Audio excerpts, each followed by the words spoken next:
Hello, and welcome to Mark's Excel Tips. In today's video, we are going to show you how to load a Gantt chart template in Excel 365. Let's get started. The first thing you need to do is click on File. On the left side of the home screen, click on More Templates. In the search box on the left, type in Gantt and hit Enter, or click on the search icon. In the search results, you have several Gantt charts to choose from. Let's click on the first one.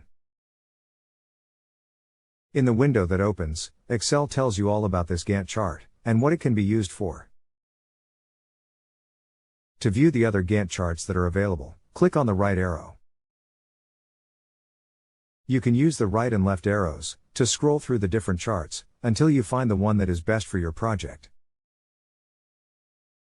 When you find the one that you want, click on Create. Excel will load your chart, ready for you to use. You can also modify your chart to best suit your needs. This Gantt chart template comes in the colors green, blue, and purple.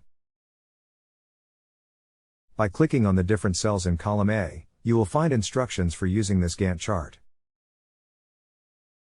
That's it for today's how-to video. If you enjoyed today's video, please give it a thumbs up and subscribe so you don't miss any of our future videos. Thanks for watching and have a great day.